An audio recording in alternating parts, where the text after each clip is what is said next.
Lord Louis Mountbatten's appointment as Chief of Combined Operations has been welcomed throughout the services. It is perhaps significant that Lord Mountbatten becomes the youngest Vice Admiral of the Navy, the previous holder being Lord Beatty. Lord Mountbatten has held his latest appointment since last October, a period covering commando operations against Bruneval, Vasco, and Saint-Nazaire.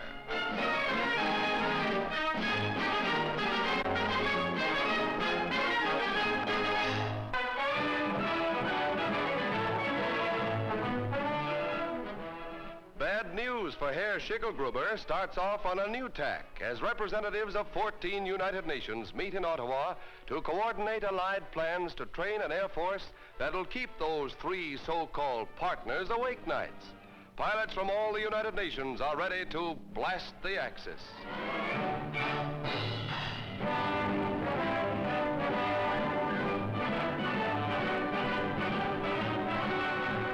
Representatives from all these countries, from Czechoslovakia to China, have pledged their loyal manpower and whatever resources they have to the effort.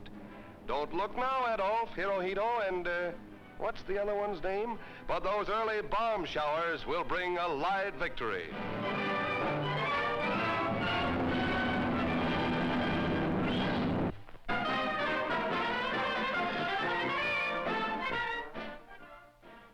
The good neighbor policy extends to Guatemala's West Point, too, as these cadets go through their extensive training under the command of Colonel Glass, assigned by the United States to the school at the request of the Guatemalan government.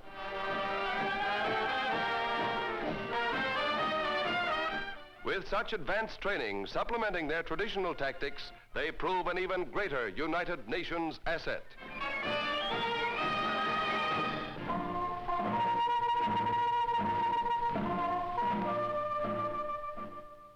Impressive ceremonies at the New York State Merchant Marine Academy, headed by Admiral Craven, mark National Maritime Day, commemorating the first ocean voyage in 1819 of a steam-propelled vessel, the Savannah, from New York to Liverpool.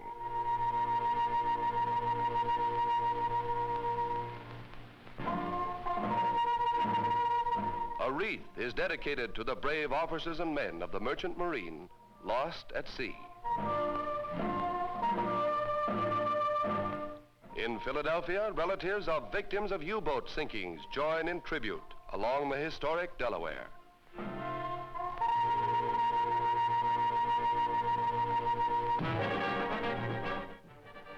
In shipyards on the east and west coasts and on the Gulf, the day also was marked with ship launchings. Miss Irene Long, Secretary of Admiral Vickery of the Maritime Commission, is the sponsor at this East Coast launching.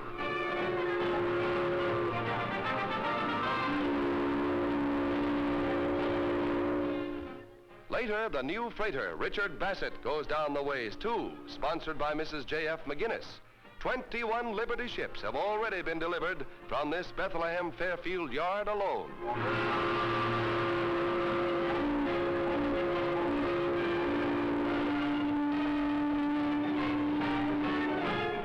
On the West Coast, the highlight of the country's mass launchings is a triple show. This one and two others are launched. This one sponsored by Mrs. Frank Auger, mother of Lieutenant Auger, one of Corregidor's heroes. Another keel comes into place even before the launching is complete.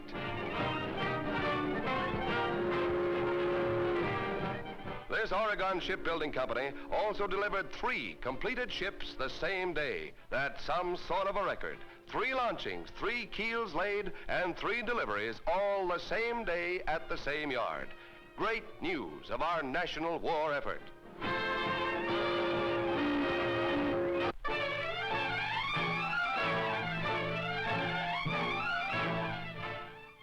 A sudden flash flood, taking all unawares, resulted in a toll of 30 dead and many thousands injured through the eastern Pennsylvania area. Following a 3-day rain, a sudden cloudburst inundated vast areas before many families could escape.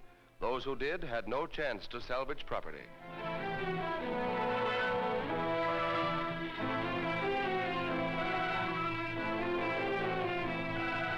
Property loss is in the millions, as these pictures show, and thousands of families were left homeless as their homes were swept away. Also, our national defense was struck a blow as many key lines were disrupted for days, stopping the movement of war materials. This terrible toll in lives and property won't get these people down. They'll clean up and rebuild so they can get on with that other big job, winning the war.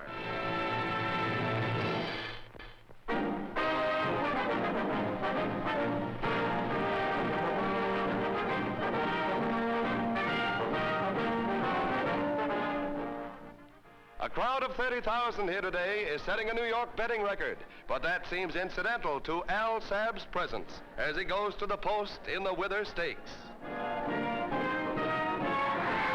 A nice start, but Al Sabb's back in the pack as jockey James lays low until the right time to let his horse out. Coming into the last turn, Al Sabb is taken wide and closes fast, moving easily into the lead in the stretch.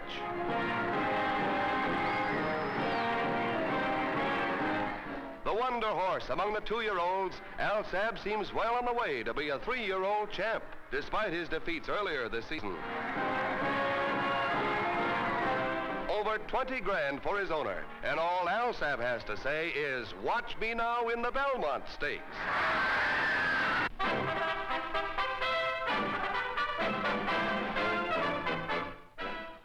Boy, just look what's come to town, and what's more, it's here to stay. The chimps at the St. Louis Zoo have learned a new batch of tricks, and need I tell you, they're good.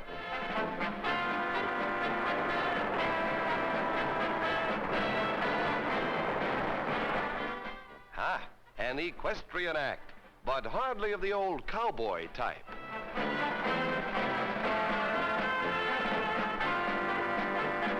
This may be part of the act, but it looks like monkey business to me.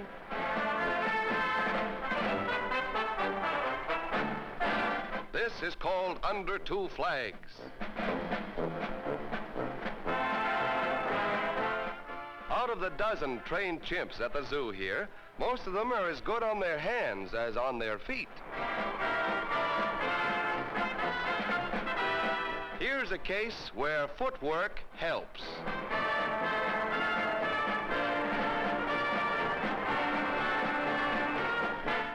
Getting these babies to act together was a real job, but the keepers here know their stuff.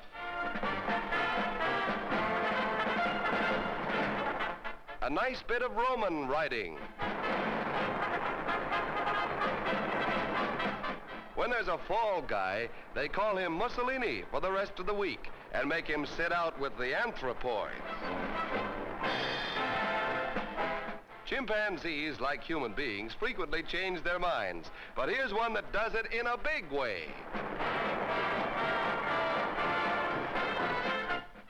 The grand finale. But monkey see, monkey do is not the answer to this stunt.